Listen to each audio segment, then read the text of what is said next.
எல்லாமே வாழ்க்கையில் ஒவ்வொரு திட்டத்தையும் யோசித்து யோசித்து நீ முடிவு செய்கிறாய். ஆனால் அது ஏதோ தவறாமல் முடிவடைகிறது.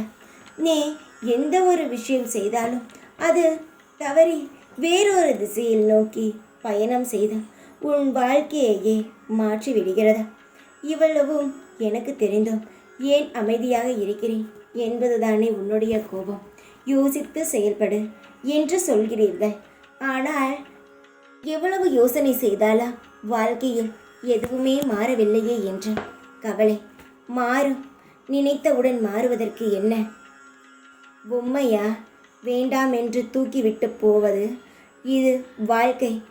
நிதானமாக பொறுமையாகத்தான் எல்லா விஷயங்களையும் மாற்ற முடியும். உன்னுடைய வாழ்க்கையை நான் மாற்ற துவங்கிவிட்டேன். எது உன் வாழ்க்கையில் அவசியமில்லாமல் இருக்கிறதோ அது உறவாக இருக்கட்டும், என்ன வேண்டுமானாலும் இருக்கட்டும், உன் வாழ்க்கையிலிருந்து எடுக்கப் போகிறேன். தேவையானதை மட்டும் உன் வாழ்க்கையில் நிரந்தரமாக உன்னிடம் தரத்தான் வந்துள்ளேன். உன்னுடைய பல நாள் துன்பம் இன்றுடன் முடிவுக்கு வரப்போகிறது. பல நாள் ஆக ஏங்கிய சந்தோஷம் இன்றிலிருந்து துவங்கப் போகிறது. உன் பிரச்சனை போராட்டங்கள் முடிவுக்கு வரும் நாள். கவலைப்படாதே. இந்த புதன்தான் உன்னுடைய கவலைக்கும் உன்னுடைய கஷ்டத்திற்கும் கடைசி நாளாக இருக்கும். உன்னுடைய சந்தோஷத்திற்கு முதல் நாளாக இருக்கும். இந்த மாதம் முழுவதும் உனக்கு எல்லா சகலங்களும் படிப்படியாக கிடைக்க ஆரம்பிக்கும். தைரியமாக இரு. எப்பொழுதும் உன் கூடவே இருப்பேன் நான். ஓம் சாய்ராம்.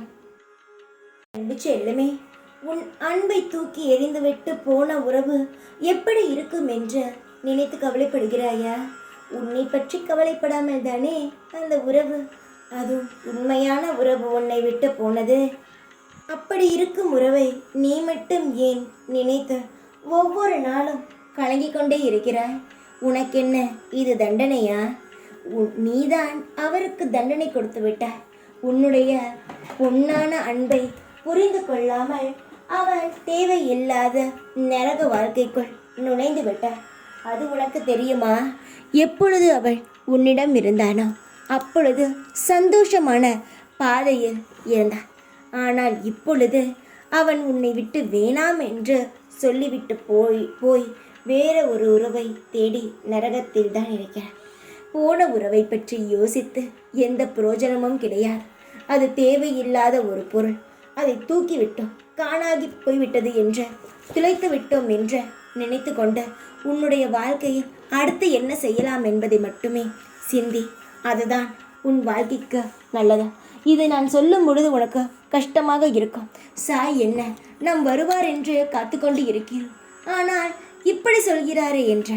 வந்தால் பார்த்து கொள்ளலாம், ஆனால் வராத பொழுது அதையே நினைத்து கொண்டு இருந்தால் எப்படி உன்னுடைய வாழ்க்கையை நீ வாழ முடியும்? அவனுடைய வாழ்க்கையை வாழ்ந்து கொண்டு போய்கொண்டே இருப்பார்கள். ஆனால் போன உறவையே நினைத்து காயப்பட போகிறாயா? அப்பொழுது உன்னை சுற்றி இருக்கும் உன் குடும்பத்தை யார் பார்ப்பது? உன்னை பார்த்து உன் குடும்பமும் கஷ்டப்படுகிறது. அவர்களுக்கு நீ ஏன் தண்டனை கொடுக்கிறாய்? நீதான் கஷ்டத்தில் இருக்கிறாய். உன் குடும்பமும் முன்னால் கஷ்டத்தில் இருக்க வேண்டுமா? மறந்துவிட. போன உறவு வந்தால் பார்த்து கொள்ளலாம். வரும் வரை உன்னுடைய குடும்பத்திற்காகவும் உன்னுடைய எதிர்காலத்திற்காகவும் நீ மேலும் மேலும் முன்னேற வேண்டும். தைரியமாக இருக்க வேண்டும். அதுதான் முக்கியம். உன்னுடைய தன்னம்பிக்கையையும் விடாமுயற்சியையும் எந்த ஒரு காலத்திலும் விட்டுவிடாதே. அதுதான் நல்லது. தைரியமாக எப்பொழுதும் உன் கூடவே இருப்பேன் நான்.